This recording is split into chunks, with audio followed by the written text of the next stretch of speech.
अल्हम्दुलिल्लाह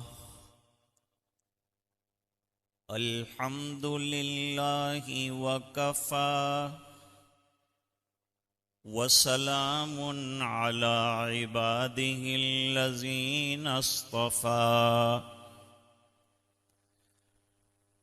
खुसूसन अला अफ़ज़लिहिम व ख़ातमिन नबीयीन मुहम्मदिनिल अमीन व अला आलिहि व सहबिहि अजमईन।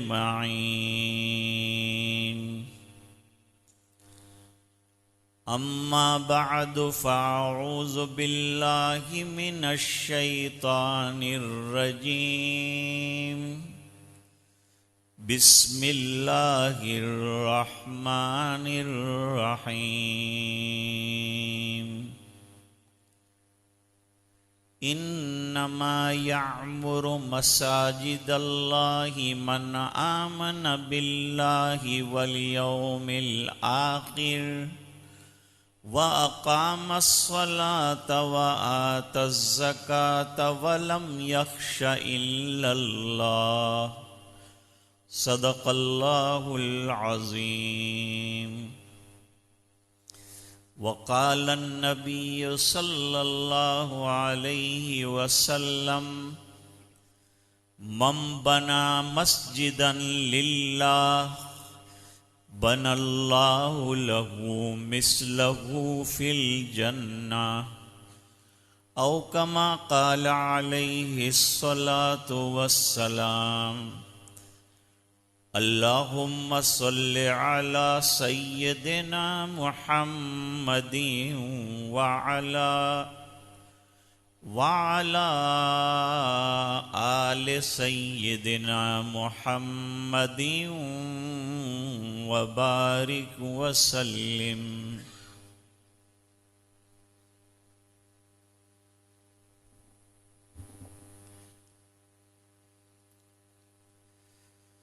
बुजुर्गों और दीनी भाइयों,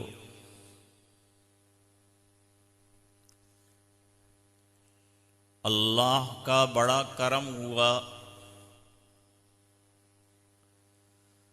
और उसका बड़ा एहसान और फजल हुआ कि उसने अपने बंदों को अपना घर बनाने के लिए मुंतखब किया।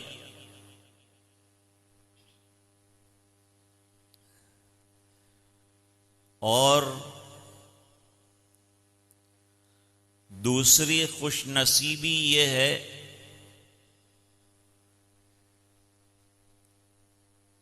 कि जिन बुजुर्ग ने ये मस्जिद तामीर फरमाई अपनी तरफ से, आपके इलाके को हदिया की, वो खुद भी इस मजलिस में तशरीफ फरमा है।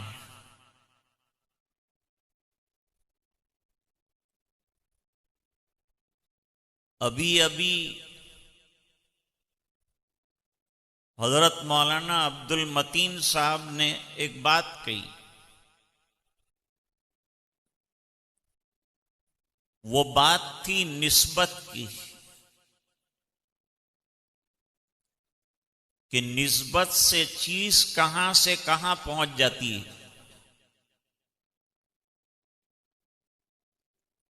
अगर किसी के घर की इफ्तिताह होती तो इतना मजमा न होता, वो तो उनका घर है। लेकिन जब निस्बत इस घर के साथ अल्लाह की लग गई तो ये जम गफीर यहां आ गया, इतना बड़ा मजमा यहां आ गया। निस्बत से चीज कितनी ऊंची हो गई।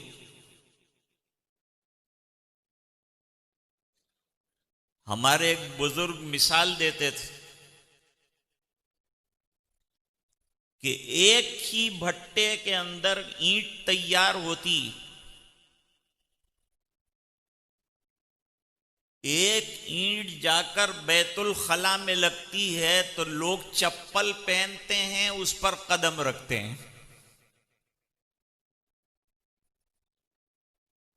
इसी भट्टे की ईंट जाकर अल्लाह के घर में रखती है तो लोग वुजू करके कदम रखते हैं।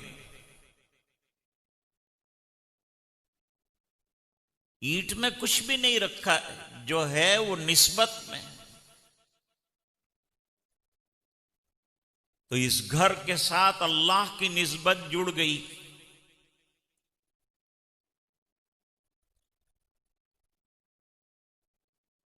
मस्जिदों की बुजुर्गी चंद वजूहात की वजह से होती है। दुनिया में 4 बुजुर्ग मस्जिदें हैं। सबसे पहले बैतुल्लाह शरीफ, मस्जिद हराम, जिसका अल्लाह ताला ने कुरान करीम के अंदर तस्करा फरमाया।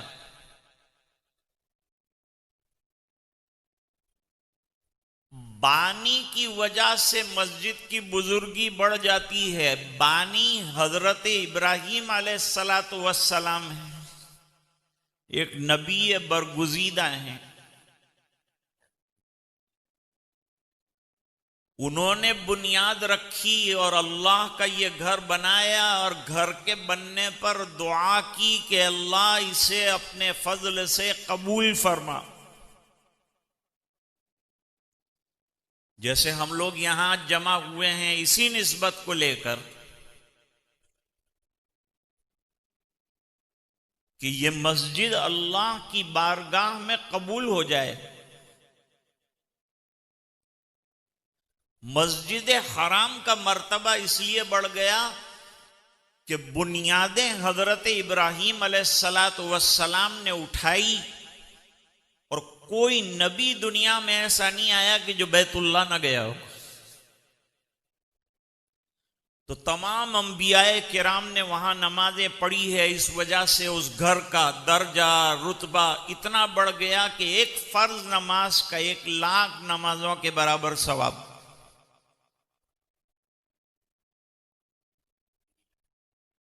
उसके चंद सालों के बाद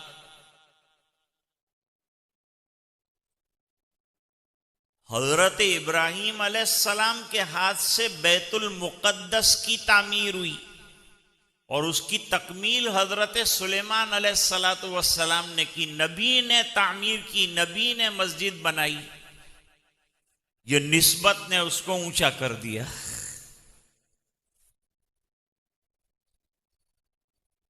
यहां भी अंबियाए किराम ने नमाज पढ़ी।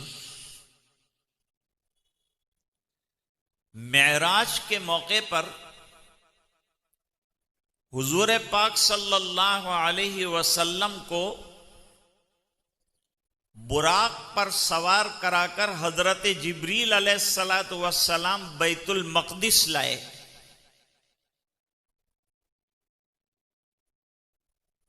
और वहां तमाम अंबियाए किराम की अरवाह को माल जसद जमा किया गया। अब क्या करने वाले हैं यहां? तो हजरत जिब्रील अलैहिस्सलाम ने हाथ पकड़ा नबी करीम सल्लल्लाहु अलैहि वसल्लम का, और इमामत के मुसल्ले पर आगे कर दिया। नबी करीम सल्लल्लाहु अलैहि वसल्लम अंबिया के इमाम बने और सरताज अंबिया बने। आपने नमाज पढ़ाई।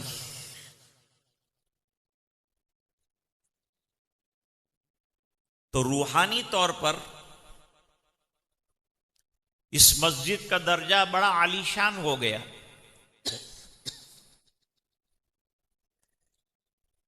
तीसरी मस्जिद मस्जिद नबवी शरीफ है।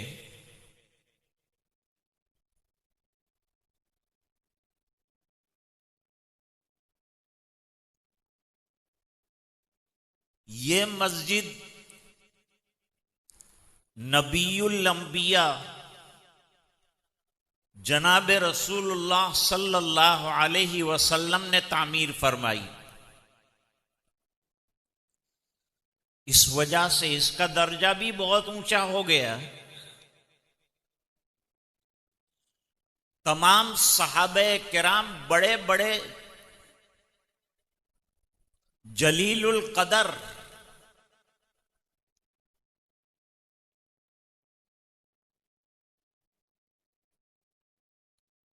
वो मस्जिद की तामीर में शामिल हुए। ये बहुत बड़ी बात थी। और खुद हुजूर पाक सल्लल्लाहु अलैहि वसल्लम ने 10 साल तक इसमें नमाज पढ़ी। इस वजह से दर्जा इसका निहायत आलीशान हो गया। चौथी एक मस्जिद है, मस्जिद कुबा। ये मस्जिद भी हुजूर ने बनवाई।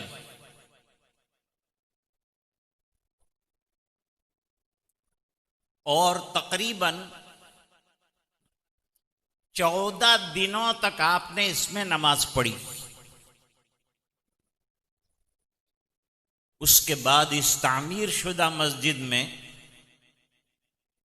हर शनिचर को हुजूर पाक सल्लल्लाहु अलैहि वसल्लम तशरीफ ले जाते थे और 2 रकात नमाज पढ़ते थे। आज भी ज़ायरीन हरमैन जाते हैं और वहां नमाज अदा करते हैं, हुजूर की सुन्नत पर अमल करते हैं। मेरे वालिद साहब एक बात कहा करते थे कि मुसलमान जहां कहीं भी जाएगा उसको 3 चीजों का ख्याल रखना है। 3 चीजें उसके सामने हमेशा होनी चाहिए। नंबर 1, मस्जिद। सोसाइटी बन गई और लोग रहने आ गए। अब जरूरत है इस बात की कि यहां नमाज पढ़ने वाले आ जाएं। मुसलमान जहां रहता है नमाज की फिक्र करता है। तो सोसाइटी बसे तो पहले फिक्र ये करो कि इसमें एक मस्जिद होनी चाहिए, इसमें अल्लाह का घर होना चाहिए। नमाज कहां पढ़ेंगे? इस्लामी अरकान में नमाज की बड़ी अहमियत है। कलमे के बाद पहला नंबर नमाज का आता है। कलमा एक तरह का दावा है, इकरार है। इस इकरार पर अमल करने का तरीका नमाज है। नमाज के जरिए से आपने ये बताया कि ऐ अल्लाह, मैं तेरा बंदा हूं, मैं तेरा मानने वाला हूं, मैं तेरे सामने सजदा करने वाला हूं, मैं तेरा वफादार हूं। ये वफादारी की तारीख है। तो मस्जिद अल्लाह का घर है। सबसे बड़ी और सबसे पहली फिक्र मुसलमान को मस्जिद की होनी चाहिए और मस्जिद को बनाना चाहिए। हुजूर जहां गए वहां पहले मस्जिद की बुनियाद रखी। कुबा में तशरीफ लाए, लाते ही मस्जिद की तामीर, मस्जिद की बुनियाद रखी गई। और फिर नमाज भी अंदर शुरू करवा दी गई। भाई मस्जिद बनाने के बाद दूसरा अहम काम यह है कि मस्जिद को आबाद किया जाए। एक है मस्जिद का बनाना, एक है नमाज का बनाना। मस्जिद इसलिए बनी है कि इसमें नमाज आबाद की जाए, नमाजियों के जरिए से इस मस्जिद को आबाद किया जाए। आपके इलाके में अल्हम्दुलिल्लाह शानदार मस्जिद बन गई। अब जरूरत इस बात की है कि शानदार नमाजें इसके अंदर अदा की जाए, तहज्जुद इसके अंदर अदा की जाए, अव्वाबीन पढ़ी जाए, नफली नमाजें पढ़ी जाए, फर्ज नमाजों के जरिए से इसको आबाद किया जाए। यह हमारा फरीजा है। वरना हदीस शरीफ में वईद आती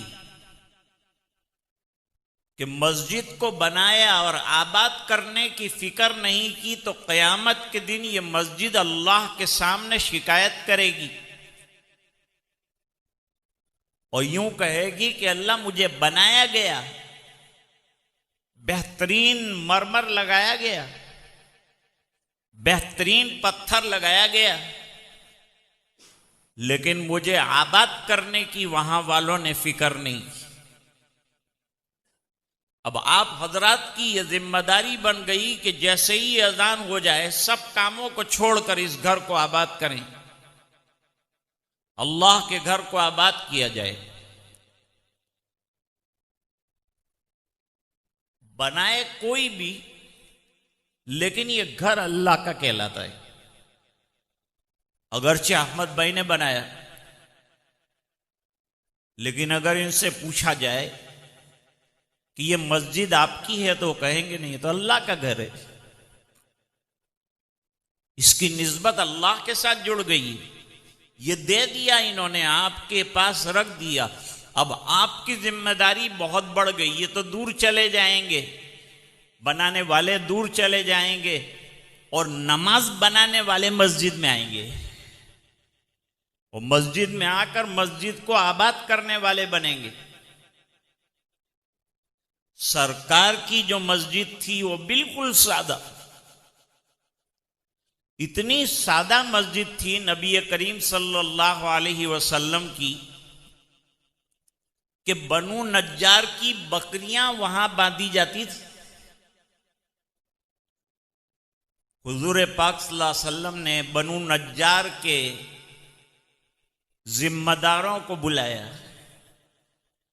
और बुलाने के बाद उनसे सवाल किया कि ये जो जमीन है, ये टुकड़ा मुझे अल्लाह का घर बनाने के लिए दोगे?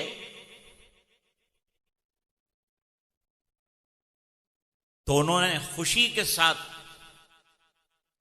अपनी ये जमीन जो वैसे ही वीरान पड़ी थी,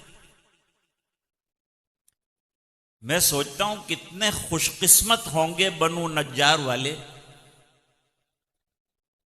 कि जहां बकरियां बांधी जा रही थी वहां अल्लाह का नबी अब सजदा करने वाला है। उन्होंने कहा हम अल्लाह के लिए ये जमीन दे देते। दुनिया में कितने ही लोग हैं जो अल्लाह का घर बनाते हैं और अंदर तामीर में हिस्सा भी लेते हैं खुद अपने हाथ से। मैंने अहमद भाई से बात की, फरमाया कि देर से मौलाना अब्दुल मतीन साहब ने बताया, वरना हम भी तामीर के अंदर अपनी जान लगाते हैं। अपना माल तो लगाया लेकिन अपनी जान भी लगाते।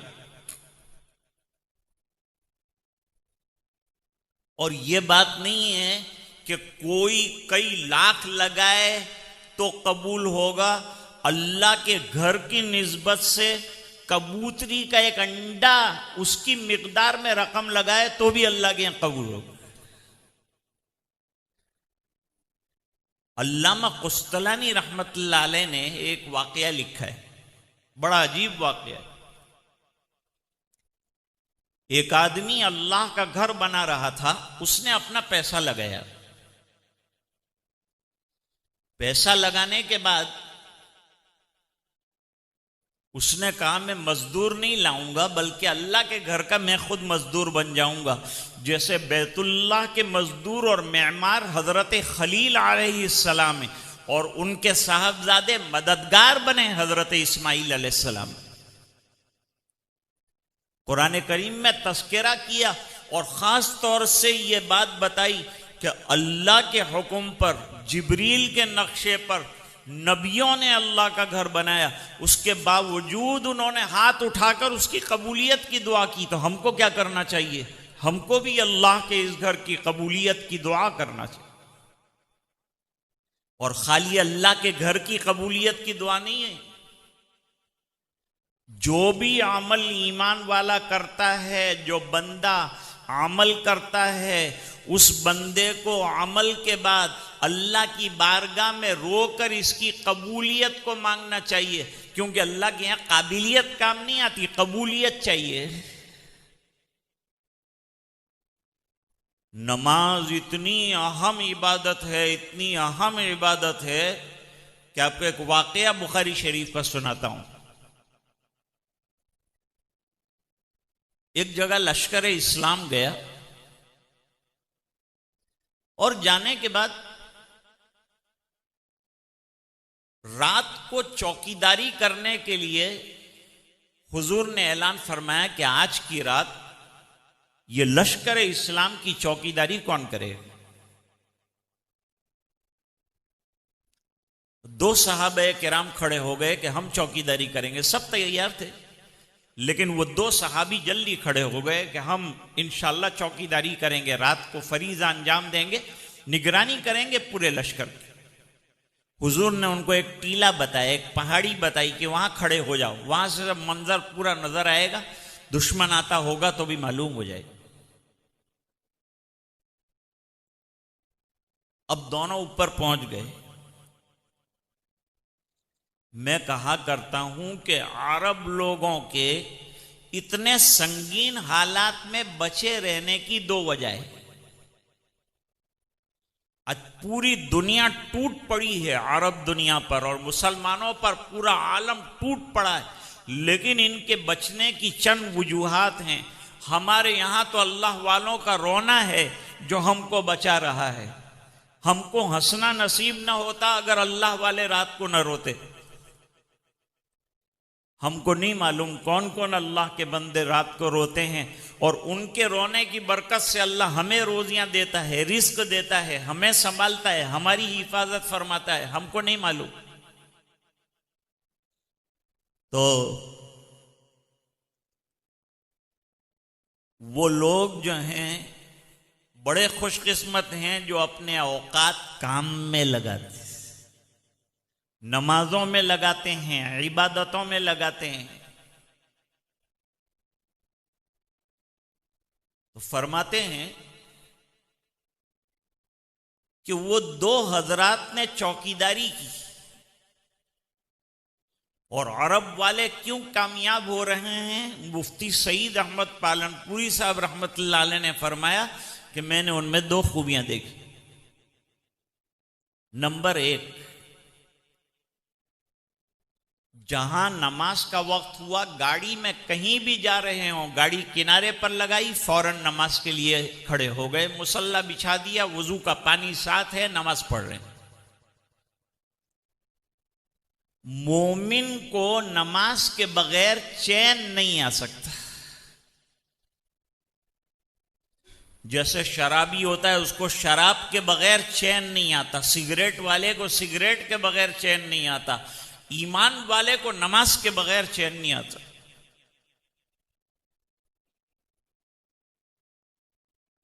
और नमाज की मिसाल कितनी अच्छी है।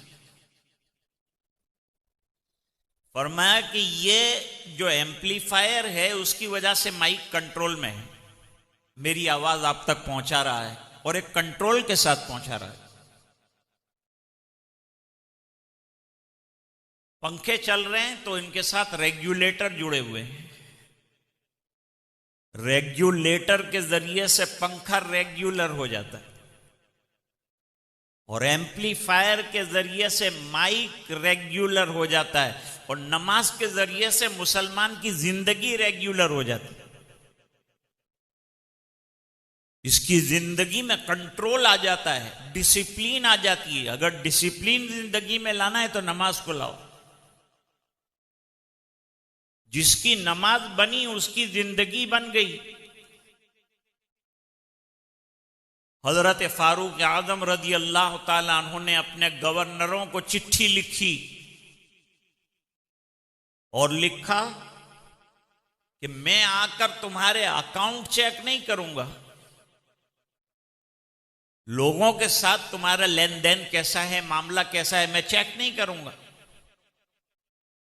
मैं तुम्हारी नमाज चेक करूंगा। क्यों?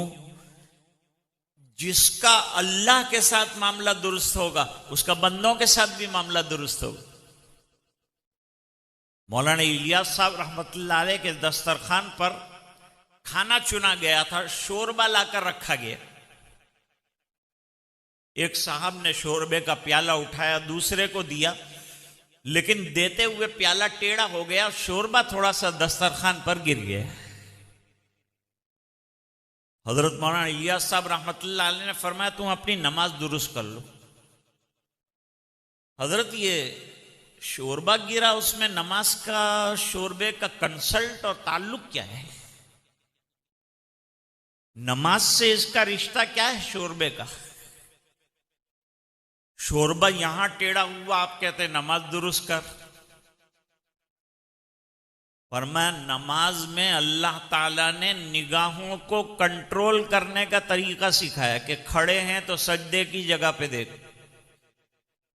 रुकू में गया है तो पैर पर देख, सजदे में गया है तो नाक की बांसे पर देख, बैठा है तो गोद में देख।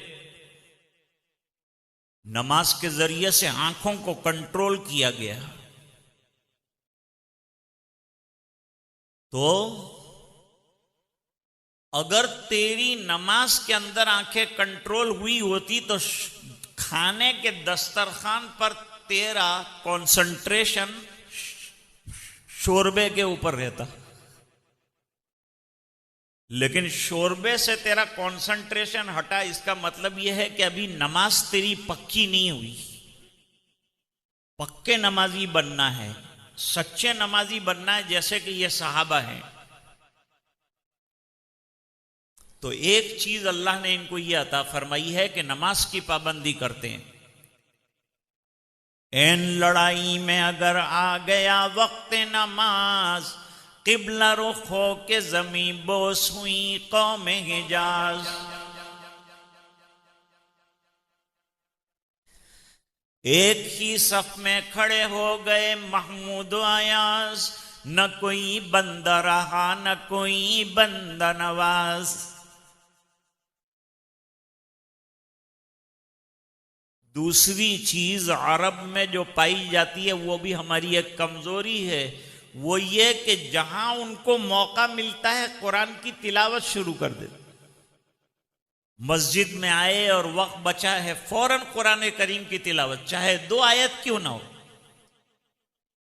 आज तिलावत कुरान की सदाएं हमारे घर से बंद हो गई। मस्जिदें फर्ज नमाज के लिए है, एक बात याद रखो। सरकार अपनी सुन्नतें घर जाकर पढ़ते थे, लेकिन आज दुनिया ने हमको इतना मशगूल किया है कि अगर सुन्नतों के लिए उलमा यूं कहें कि घर जाके पढ़ना, तो ये बीच में ही कहीं इतने बिजी हो जाएंगे कि सुन्नतें जाए हो जाएगी। इसलिए उनका भाई सुन्नत भी पढ़ के ही जाओ, न पढ़ो उससे तो यहां पढ़ लो, ये अच्छा है। सरकार ने फरमाया अपने घरों को कब्रिस्तान बनने से बचाओ, अपने घरों को कब्रिस्तान मत बनाओ, क्योंकि कब्रिस्तान में कब्र के अंदर मुर्दा नमाज नहीं पढ़ सकता, वो बदले की जगह है, अमल की जगह दुनिया है। इसलिए मां बहनों को भी चाहिए कि अब तो अजान की आवाज आएगी ना, फौरी तौर पर सब काम छोड़कर पहले अल्लाह की इबादत में मशगूल हो जाओ। नमाज की वजह से अल्लाह हर चीज में बरकतें अता फरमाते हैं। तानाशाह दक्कन के बादशाह थे। आलमगीर रहमतुल्लाह अलैह ने तानाशाह पर हमला किया और फौजें जो है वो किले के चारों तरफ नीचे खड़ी हो गई। नमाज का वक्त हो गया। आलमगीर रहमतुल्लाह अलैह ने ऐलान किया, कहाँ है हमारा चीफ कमांडर, कहाँ है, वो खड़ा हो जाए। पहले जमाने में चीफ कमांडर इमाम होता था। आज हम बिल्कुल घटिया इंसान को मुअज्जिन बनाते हैं, समझते हैं। मुअज्जिन का दर्जा मालूम है, इमाम का दर्जा मालूम है। हदीस में फरमाया अल इमाम ज़ामिनुन, इमाम जिम्मेदार है। तुम सबको नमाज पढ़वाकर जन्नत के लायक बना रहा है, तो इमाम का दर्जा कितना हुआ जिसके पीछे खड़े होकर हम कहते हैं कि इनके पीछे हम लोग जन्नत में जाना चाहते हैं, हम लोग इबादत इनके पीछे करना चाहते हैं, हमको इन पर भरोसा है। तो जिन पर भरोसा है उनको कुछ जेब खर्च भी दो, कुछ उनकी तनख्वाहें भी बढ़ाओ। ये 5,000 और 6,000 कब तक चलाएंगे? कहीं आप ऐसा मत समझना कि यहां के जिम्मेदारों ने मुझे कहा है। यह आम बीमारी है जो मुसलमानों के अंदर पाई जाती है कि डॉक्टर 2 लाख कमाएगा, इंजीनियर 3 लाख कमाएगा, वकील 1 लाख कमाएगा और इमाम को 10,000 देंगे। कभी पूछेंगे भी नहीं कि तेरा गुजर कैसे हो रहा है। लेकिन आलिमों को अल्लाह ने इतना तवक्कुल और इतना अपनी जात पर भरोसा दिया है कि वो कभी आकर आपके सामने हाथ नहीं फैलाते। मैंने दुनिया में बड़े बड़े मांगने वाले मालदार भिखारी देखे, लेकिन किसी इमाम को हाथ फैलाते नहीं देखा, किसी हाफिज कुरान को हाथ फैलाते नहीं देखा। तो मुर्दा कब्रिस्तान के अंदर नमाज नहीं पढ़ता और हम घरों के अंदर वैरानियां फैला रहे। याद रखो, कुरान से घर में नूर आएगा, रहमतें आएंगी। और ये जो शिकायत है ना कि हमारे घर में बाहर का असर है, तो इसके अंदर असर पैदा करो नमाजों का, कुरान का। इसकी वजह से इंशाअल्लाह आपके घर में बरकतें हो जाएगी। और एक घर में बरकत चली तो 40 घरों तक अल्लाह ताला वो बरकतों को पहुंचाता है। एक नमाजी की नजर एक घर पर पड़ती है, 40 घरों तक उसकी बरकतें अल्लाह पहुंचाते हैं। गौसे आजम रहमतुल्लाह अलैह, सैयदना अब्दुल कादिर जिलानी रहमतुल्लाह अलैह, उनके पास एक आदमी आया, हजरत मेरे घर में बरकत ही नहीं है, पैसे दिखते नहीं है, कहां चले जाते हैं मालूम नहीं, लाता हूं और खत्म हो जाता। हजरत ने फरमाया तेरे घर का दरवाजा खुला है? कहा वो खुला रहता है, पहले लोग जो है खुले रखते थे, अब अल्हम्दुलिल्लाह ये तहजीब आई है घरों के दरवाजों को बंद रखा जाए। हुजूर ने फरमाया अपने घर के दरवाजों को बंद रखा करो। और हुजूर पाक सल्लल्लाहु अलैहि वसल्लम ने फरमाया रात को चिराग बंद करके सोया करो। और हुजूर ने फरमाया मगरिब के वक्त अपने बच्चों को बाहर मत निकालो, शयातीन के निकलने का वक्त है, उसका असर हो जाएगा बच्चों के ऊपर। और रात को दरवाजा बंद करके सोया करो। तेरे घर के सामने से गौसे आजम ने फरमाया कि एक बेनमाजी गुजरता है और उसकी नजर तेरे घर पर पड़ जाती है, इस वजह से ये बेबरकती उस बेनमाजी की वजह से है, टाट लटका दे अपने घर के सामने। जब किसी बेनमाजी की घर पर नजर पड़ने से बेबरकती इतनी हो जाती है, तो जो घर में नमाज पढ़ता ही नहीं होगा उसका क्या होगा? भाई इस बात को तो आप मानते हैं ना कि हमारे अंदर इत्तेहाद नहीं है, हमारे अंदर यूनिटी नहीं है, हमारे अंदर एकता नहीं है। ये बात तो हम सब मानते हैं, सब शिकवा करते हैं कि हमारे अंदर यूनिटी नहीं है। अब हुजूर पाक सल्लल्लाहु अलैहि वसल्लम ने यूनिटी का इतना आसान तरीका बताया कि अगर उस पर आदमी अमल कर ले एक पैसे का खर्चा नहीं होता। यूं फरमाया सफ़ों को दुरुस्त करो। अभी हजरत मौलाना अब्दुल मतीन साहब ने ऐलान किया कि सफ़ों को दुरुस्त किया जाए। फरमाया हदीस में कि सफ़ें दुरुस्त होगी तो अल्लाह तुम्हारे दिलों को दुरुस्त फरमा देगा। अब इसका क्या जोड़ है दिलों का सफ़ों के सीधे होने के साथ, क्या जोड़ है? तो अमल करके देख लो ना, तो पता चल जाएगा। अमल करना शुरू कर दो आज से, बात समझ में आ जाएगी। सैयदना अब्दुल कादिर जिलानी रहमतुल्लाह अलैह रात को नमाज के लिए खड़े हुए। अल्लाह वालों का शियार है तहज्जुद की नमाज पढ़ना चाहिए हमको भी। लोग कहते हैं मौलाना 5 वक्त की नमाज तो होती है और तहज्जुद की क्या बातें करते। हजरत तहज्जुद के लिए खड़े हुए। अपने मकतूबात में लिखा है, अपनी मवाइज में लिखा है गौसे आजम रहमतुल्लाह अलैह ने कि तहज्जुद ये विलायत का पहला स्टेप है। यहां से आदमी वली बनता है और विलायत के दर्जों पर चढ़ता है। नमाज पढ़ रहे थे, उनके पास एक कीमती घोड़ा था। अल्लाह ताला ने, अल्लाह वालों को अल्लाह देता है, जो अल्लाह से मांगेगा अल्लाह उसको देगा। हमारे एक सफीर थे, वो किसी सेठ के पास चंदा लेने गए और सेठ साहब की उन्होंने तारीफ की कि आपको अल्लाह ने यूं दिया है, अल्लाह ने बहुत दिया है, अल्लाह ने कुछ दो हमको भी। तो उन्होंने गुजराती में कहा कि मैं तो रड़ी रड़ी ने अल्लाह पाए मांगे लू, तो अल्लाह मना तू रड़ तो तने भी आप माई पे हूं कहा, मेरे पास क्या है, अल्लाह के पास मांग। हमने अल्लाह से मांगना छोड़ दिया, दुआएं करना छोड़ दिया। रोकर बिलबिलाकर रातों को उठकर दुआ मांगने वाले बन जाओ, मस्जिदों को आबाद करने वाले बन जाओ, अल्लाह के घर को बसाने वाले बन जाओ। फिर देखो अल्लाह हमारे घरों को कैसे बनाता है, कैसे बसाता है। ये सब दिलों का तोड़ खत्म हो जाएगा, दिलों का मैल खत्म हो जाएगा। नमाज क्या साबुन है, साबुन। साबुन के जैसे जरिए से जैसे कपड़ा साफ हो जाता है, इस तरह नमाजों की पाबंदी के जरिए से दिल चमकदार हो जाता है। नमाज बेहतरीन जिक्र है। अकीमिस्सलात लिज़िक्री, नमाज को मेरे जिक्र के लिए कायम करो। एक चोर आया, तहज्जुद शुरू की और चोर इंतजार कर रहा था कि मौलाना कब खड़े हों कि मैं इनका घोड़ा ले जाऊं। बेहतरीन घोड़ा था, 21,000 का उस जमाने का घोड़ा। आज तो लेने जाए तो 2-4 लाख का हो। 4 आने की चीज भी अगर आपकी जा रही हो तो आप नफली नमाज तोड़ सकते हैं और अपनी चीज की हिफाजत कर सकते हैं। देखो दीन कितना आसान है। यूं नहीं कहा कि नहीं तेरे को कुछ भी हो जावे नमाज पढ़ना ही नहीं। तेरा पैसा जा रहा है और तू लड़, वो चोर के साथ लड़, मुकाबला कर, और अगर तू मारा गया तो शहीद मारा गया, उसको शहीद कह दिए। मन कोतेला दून माल ही फहुआ शहीदुन, रवाहुल बुखारी रहमहुल्लाह ताला।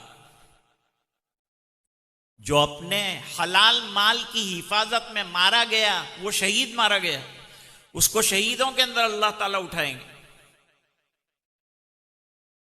लेकिन बाज अल्लाह वालों के नजदीक माल का कुछ वैल्यू नहीं होती, कुछ हैसियत नहीं होती। जो हैसियत उनके यहां इबादत की है, जो हैसियत उनके यहां कुरान की है, जो हैसियत उनके यहां अल्लाह के नामों की, जो हैसियत अल्लाह की जिक्र की, पैसों की नहीं। तो हजरत ने वो 21,000 का घोड़ा खोल के ले गया, उसके बावजूद नमाज नहीं तोड़ी। सुबह की नमाज के बाद तस्करा किया कि रात को मेरा 21,000 वाला घोड़ा कोई ले गया। तो हजरत नमाज तोड़ देते और दौड़ जाते, अपना घोड़ा पकड़ लेते। फरमाया 21,000 के 21 घोड़े भी अगर खोल के ले जाए तो मैं तहज्जुद को इतना कीमती समझता हूं कि घोड़ों की उसके मुकाबले में कोई वैल्यू नहीं है।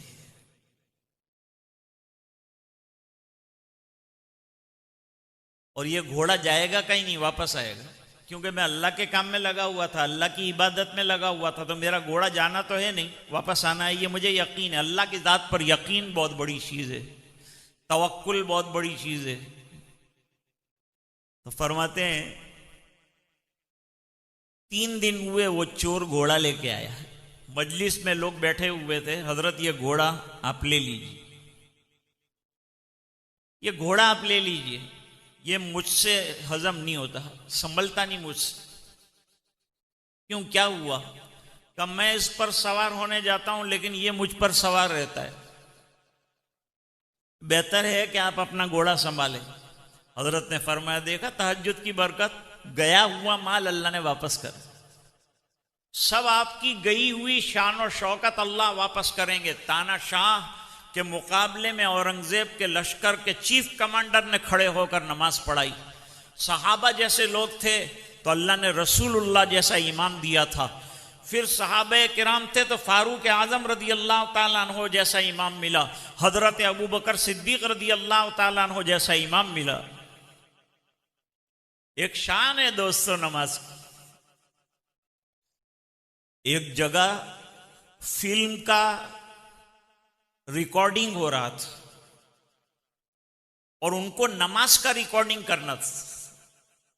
तो उन्होंने चारों तरफ कैमरे लगाए और नमाज पढ़ने वालों को कहा तुम नमाज का रिहर्सल करो, हम लोग जरा रिकॉर्ड कर लेते हैं, हम लोग जरा फोटो निकाल लेते हैं। जो रिकॉर्ड कर रहा था और जिसने रिहर्सल करवाया था, उस नमाज के बाद मुसलमान हो गया और उसने कहा कि तुम्हारा नमाज का रिहर्सल इतना अच्छा है तो तुम्हारी नमाज कितनी शानदार होगी। जब रिहर्सल के अंदर मेरे आंसू निकल आए, अरे भाई आप क्रिकेट तो सब आजकल क्रिकेट ने दुनिया को अपने शकंजे में ले लिया है। वहां श्रीलंका का एक बॉलर है मुरलीधरन, पाकिस्तान वालों के साथ मैच चल रहा था।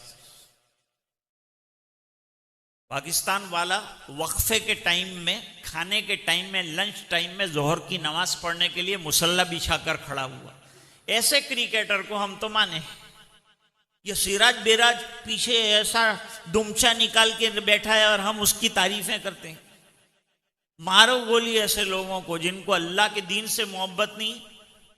वो औरतें ऐसा ओड़ंबा लगाती हैं, ऐसा पीछे जो है औरतों की तरह अपने बाल बांधे और रबड़ लगाया है, औरतों के मुशाबे है, क्या उसकी तारीफ करते हैं आप?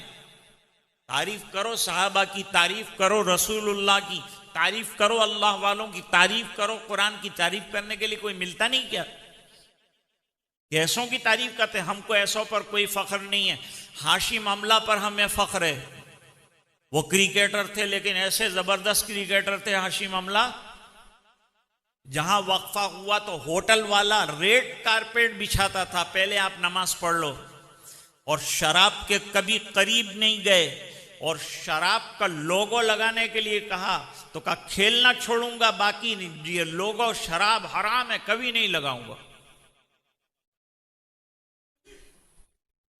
एक मर्तबा एक कमेंटेटर ने उनको आतंकवादी कह दिया, दाढ़ी है, टोपी है, तो कहा देखो ये तो आतंकवादी खेलने आया है। तो पूछा गया ये हजरत आपको आतंकवादी कहा, आपको कैसा लगा? बुरा लगा होगा। फरमाया बुरा तो लगा लेकिन मैंने माफ कर दिया। क्यों माफ किया? फरमाया माफ करना मेरे नबी मोहम्मद अरबी सल्लल्लाहु अलैहि वसल्लम की सुन्नत है। मैं मेरे नबी की सुन्नतों पर अमल करता हूं। बैठकर पानी पी रहे थे, पूछा बैठकर पानी पीते हो? तो कहा मेरे नबी ने कहा है कि पानी बैठकर पिया करो। मैं हुजूर की सुन्नत का आशिक हूं, मत वाला हूं। तो वो नमाज पढ़ रहे थे, सजदा किया, मुरलीधरन बैठकर देखता रहा, उसकी आंखों में आंसू आ गए। नमाज खत्म हुई। नमाज के खत्म होने के बाद फिर वो मुरलीधरन ने कहा कि मैं तो कोई मजहब में मानता नहीं, लेकिन तू जो सजदा कर रहा था मेरी आंखों में आंसू आ गए। तो क्या कर रहा था? तो मैं अल्लाह के सामने सजदारेश था, मेरे परवरदिगार की वफादारी का हक निभा रहा था, इस बिना पर मैं सजदा कर रहा था। का तूने सजदा किया, मेरी आंखों में आंसू आ गए, मेरा दिल मोहब्बत से भर गया। तूने सजदा किया तो मेरी ये हालत हो गई। तो वो क्रिकेटर भी बड़ा दाई था, उसने कहा अभी तो मैंने सजदा किया और तेरी जिंदगी में तब्दीली आने लगी। अगर कलमा पढ़ के तू नमाज में सजदे करेगा तो अल्लाह तेरी जिंदगी कितनी बदल डालेंगे, कहां से कहां तुझे पहुंचा देंगे। तो अर्ज कर रहा था कि तानाशाह के मुकाबले में, बात खत्म करता हूं, मौलाना ने टाइम दिया है। अब चीफ कमांडर खड़ा हो जाए, अब उसको डर नहीं है कि सामने तो तोपें लगी हुई है, गोला आके लगेगा। अरे गोला अपनी जगह, नमाज अपनी जगह। मुसल्ले पर अभी अल्लाह अकबर नहीं कहा था कि सीने में गोला आके फटा, टुकड़े हो गए कमांडर के, का लाश किनारे पे लगाओ, डेप्यूटी चीफ कमांडर आगे बढ़ो। कमांडर खत्म हो जाएंगे, हमारी फौज खत्म हो जाएगी, लेकिन हमारी नमाज नहीं जाएगी। उसको भी गोला आके लगा, वो भी शहीद हो गया। अब सब कांप रहे हैं कि अब कौन, किसकी बारी है। अब वो किले वाले वहां से देख रहे थे कि देखें अब कौन नमाज के लिए जान हथेली पर कौन रखकर चलने वाला, कौन है अल्लाह का बंदा। जानते हो तीसरे नंबर पाने आने वाले कोई और नहीं थे, खुद आलमगीर रहमतुल्लाह अलैह जो तहज्जुद गुजार थे वो खड़े हुए और अल्लाह अकबर कहा। कांप गए, किले वाले कांप गए, और कांपने के बाद उनकी तोपें नहीं चली, और जब नमाज पूरी कर ली तो वहां से सिपाहियों को भेजा और यूं कहा कि तुम्हारे हथियारों से तुम कामयाब नहीं हो सकते थे, लेकिन नमाज वाले हथियार ने तुम्हें कामयाब कर दिया, जाओ ये किला हम तुमको दे देते हैं। तुम्हारी ताकत से तुम नहीं जीत सकते थे, तुमको जीत दिलाई तो तुम्हारी नमाज ने दिलाई। नमाज जिताने वाली है, नमाज कामयाबी दिलाने वाली है, नमाज बरकतें अता करने वाली।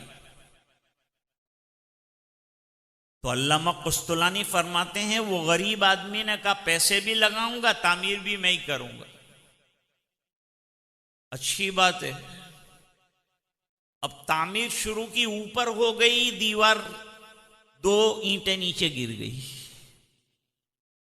2 ईंटें नीचे गिरी। अब ये झुककर देखता है कि इसके लिए मेरा काफी टाइम जाएगा, नीचे उतरूंगा फिर चढ़ूंगा, क्रेन का जमाना तो था नहीं। एक मुसलमान गुजर रहा था, उसने कहा भैया मत उतरो, लो ये ईंट मैं देता हूं, आप लगा दो। एक ईंट उठाकर दे दी, दूसरी ईंट उठाकर दे दी, मस्जिद मुकम्मल तामीर कर डाली उसने। और ख्वाब के अंदर देखा कि 2 महल जन्नत के अंदर बने हुए हैं, सेम बिल्कुल महल बने हुए हैं, दोनों एक दूसरे की कॉपी हैं। इसने मचल कर पूछा फरिश्तों से कि ये मकान किसका है? फरमाया ये मकान तेरा है। क्यों? कहा तूने दुनिया में अल्लाह का घर बनाया, अल्लाह ने जन्नत में अपनी शान के मुताबिक तेरा घर बनाया। हम तो मिट्टी गारे से बनाएंगे, अल्लाह जबरदस्त से बनाएंगे, मुश्क और अंबर का गारा होगा, हीरे और जवाहिरात का बना हुआ, शीशों का और सोने चांदी की ईंटों का महल अल्लाह ता फरमाएंगे। ये तो तेरा घर है। हदीस में सरकार ने फरमाया मम बना मस्जिद लिल्लाह, जिसने अल्लाह के लिए अल्लाह का घर बनाया, रियाकारी के लिए नहीं बनाया, दिखलावे के लिए नहीं बनाया, बल्कि बनाया अल्लाह को राजी करने के लिए। नमाज पढ़ते हैं अल्लाह को राजी करने के लिए, अल्लाह के रास्ते की मेहनत करते हैं अल्लाह को राजी करने के लिए, दीन का इल्म पढ़ते हैं अल्लाह को राजी करने के लिए। अल्लाह का घर बनाओ अल्लाह के लिए, तो अल्लाह उसके लिए अपने शान के मुताबिक मकान बनाएंगे। बुखारी में रिवायत है, मुस्लिम में रिवायत है, सियाह सित्ता में रिवायत है। लेकिन है अल्लाह, ये पड़ोस में बिल्कुल ऐसा ही मकान दूसरा किसका है? कि ये जो 2 ईंटें लगाया था जिसने तेरा हेल्प किया था, और 2 ईंटें तुझे दी थी, उसको भी अल्लाह ने पूरा महल बना के दे दिया। ऐसा कैसे हुआ? मैंने इतनी मेहनत की, जब मकान मिला उसने 2 ईंटें दी और मकान मिला। फरमाया इस वजह से कि अल्लाह ताला का खजाना बहुत वसी है, उसके यहाँ इखलास देखा जाता है, सिंसियरिटी ऑफ इंटेंशन देखा जाता है, वो देखा कि तेरे अंदर पाया जाता है। तो अल्लाह की रहमत को गैरत आई कि तुझे 2 ईंटें दे, उसके बजाय तुझे पूरा घर दे दिया। जिन्होंने यहां मेहनत की होगी, कुछ लगाया होगा, अपना दिमाग लगाया होगा, अपना वक्त लगाया होगा, मौलाना अब्दुल मतीन साहब ने निगरानी की, दूसरे तमाम लोगों ने मिलकर, भाई ये तो कंस्ट्रक्टिव किस्म का और कलेक्टिंग वर्क है, सब मिलकर करें ये काम, मस्जिद को आबाद सब मिलकर करें तो करेंगे ना इंशाअल्लाह। लेकिन आप भूल गए मैं जो बात कहना चाहता था। बात यह कह रहा था कि चौकीदारी के लिए वो 2 सहाबे किराम पहाड़ी पर बैठ गए। अब चौकीदारी के लिए बैठे, अब क्या करेंगे? बैठ के गपशप करेंगे, बातें करेंगे।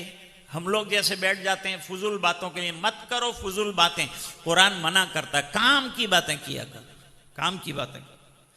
कोई अल्लाह का बंदा राहे रास्त पर आ जाए वो बात करो, कोई अल्लाह का बंदा देने वाला बन जाए, गरीबों का मददगार बन जाए, अल्लाह का घर बनाने वाला बन जाए, मदरसे बनाने वाला बन जाए, ऐसे बनो। अच्छे और खैर के काम करो।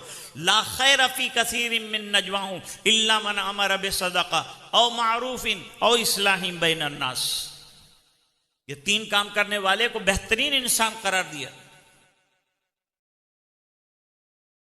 अब दोनों ने मिलकर तय किया कि हम लोग ऐसा करें कि अपना टाइम बेस्ट इबादत के अंदर लगा दें। चौकीदारी भी करनी है, हुजूर का हुक्म भी पूरा करना है, और तहज्जुद का इश्क है वो भी पूरा करना है। ये दोनों इश्क एक साथ कैसे पल जाएंगे, कैसे निभ जाएंगे? भाई आदमी जब इरादा कर लेता है तो अल्लाह ताला मदद फरमाते हैं। सुबह में उठने की नीयत कर लेंगे, अल्लाह ताला मदद फरमा देंगे, हिम्मत आ जाएगी, जमात के साथ हम नमाज पढ़ेंगे, शैतान के पैर ढीले हो जाएंगे। सुबह की नमाज पढ़ी, शैतान के पैर ढीले। सुबह की नमाज अल्लाह ताला से मोहब्बत के इम्तिहान का वक्त है। अल्लाह मुझे आपको सबको सुबह की नमाज, जोहर की नमाज, असर की नमाज, मगरिब की नमाज, 5 वक्ता नमाजों का पाबंद और आशिक बना दी। खाली सरसरी ताल्लुक नहीं, नमाजों का इश्क होना चाहिए। दीवाने हो जाओ नमाज के लिए। सहाबी ने कहा तू चौकीदारी कर, मैं नमाज पढ़ता हूं। आधी रात तू चौकीदारी करेगा, मैं नमाज पढ़ूंगा, और जब आधी रात हो जाएगी, मेरी नमाज पूरी हो जाएगी, मैं चौकीदारी करूंगा, तू नमाज पढ़ने के लिए खड़ा हो जाना। हम दोनों का तहज्जुद का वक्त संभल जाएगा, तहज्जुद भी हो जाएगी, सरकार का हुक्म भी पूरा हो जाएगा। जब वो नमाज पढ़ने के लिए खड़े हुए तो पीछे से दुश्मन ने तीर फेंक दिया। 1 तीर आकर लगा, 2 तीर आकर लगा, पूरा कमीज और पूरा कुर्ता खून के अंदर लथपथ हो गया। लेकिन वो अल्लाह का बंदा नमाज में कुरान पढ़े जा रहा है, पढ़े जा रहा है। अरे दूसरे साथी ने कहा भाई तू तो मर जाएगा, लथपथ हो गया है, खून के अंदर बिल्कुल भीग चुरा है तेरा कुर्ता, तू बताता नहीं अल्लाह का बंदा, जल्दी खत्म कर नमाज। बहुत इसरार किया तो उसने नमाज खत्म कर दी। कहा क्या हुआ? कहा तुझे कई तीर दुश्मन ने मारे हैं और खून में लथपथ है तेरा कुर्ता और तेरा जिस्म, अल्लाह के बंदे जरा तवज्जो तो देता। कहा मैं तो अल्लाह की नमाज और इबादत में इतना मशगूल था कि मुझे पता ही नहीं चला कि मुझे तीर मारे गए हैं। तूने क्यों मेरी नमाज खत्म कर दी? मेरी जान चली जाती लेकिन मेरी तहज्जुद की नमाज सड़ जाती। अर्ज कर रहा था कि ये नमाजों का इश्क है। अल्लाह ताला कुरान में फरमाते हैं मस्जिदें वो तामीर करते हैं जिनके अंदर ईमान है। ईमान वाला ही पैसा डालेगा ना, ईमान वाला ही मस्जिद में आएगा, गैर ईमान वाला कौन आने वाला है? इसे घटिया काम न समझो, इसे कम काम न समझो, ये बड़ा कीमती सरमाया है। एक एक पाई जो लगी अल्लाह की मस्जिद के लिए। मन आमन बिल्लाह, और जिसने बनाई उसका ईमान साबित हो गया। जिसने मस्जिद बनाई उसका ईमान साबित हो गया। जैसे हदीस में फरमाया कि जो 5 वक्ता नमाजें बाजमात मस्जिद में अदा करे उसके पक्का मुसलमान होने की गवाही दे दो। तिरमिजी के अंदर रिवायत मौजूद है। मेरा वक्त खत्म हो गया। असल में बात यह कहना चाहता था कि मुसलमान जहां जाएं 3 काम करें। पहला काम मस्जिद को आबाद करने का। सोसाइटी बनी, मस्जिद बनाओ। रहते हो मस्जिद की फिक्र करो। घर बनाओ, घर में नमाज का कमरा सजाओ। सब कमरे बनाए हैं, डाइनिंग रूम बनाया है, वेटिंग रूम बनाया है, और ईटिंग रूम बनाया है, और सिटिंग रूम बनाया है। तो भाई एक प्रेयर रूम, नमाज का रूम भी बनाओ। अल्लाह का घर छोटा सा आपके घर के अंदर मौजूद हो तो कितना अच्छा रहेगा। दूसरा काम, ये मस्जिद में मैं और आप चले जाएंगे तो नमाज कौन पढ़ेगा? हमारी औलाद को नमाज पढ़ने के तरतीब सिखाओ। उसके लिए क्या करना पड़ेगा? उसके लिए हर मस्जिद के साथ मकतब आएगा। मकतब के अंदर बच्चे नमाज पढ़ना सीखेंगे। हम चले जाएंगे तो ये मस्जिद को आबाद करेंगे। और तीसरी फिक्र, जरा आपको बुरा लगेगा लेकिन यूं फरमाते थे कि वो कब्रिस्तान की फिक्र है। मदरसा ये मस्जिद की तैयारी है, मस्जिद ये कब्र में जाने की तैयारी है। तो कब्रिस्तान भाई कहीं होना चाहिए हमारा, कि जहां हम जो है दफनाए जाएंगे, हमारा आखिरी मंजिल है वो, तो उसकी भी फिक्र हमको करनी चाहिए। मैं बेहद मुबारकबाद पेश करता हूँ हमारे मोहतरम अहमद भाई और जितने जिम्मेदार हजरात जिन्होंने ये मस्जिद को आबाद किया, सजाया, परवान चढ़ाया। और आप हजरात को भी मुबारकबाद देता हूँ और आपसे इल्तिमास करता हूँ कि इलाके के जितने रहने वाले हजरात हैं वो ये फिक्र करेंगे कि मस्जिद बन गई है, हम इंशाअल्लाह अपनी नमाज़ों को भी इसी तरह बनाएंगे। अल्लाह ताला हमें नमाज़ों का इश्क व मोहब्बत नसीब फरमाए। व आखिर दावाना अनिल हम्दुलिल्लाहि रब्बिल आलमीन।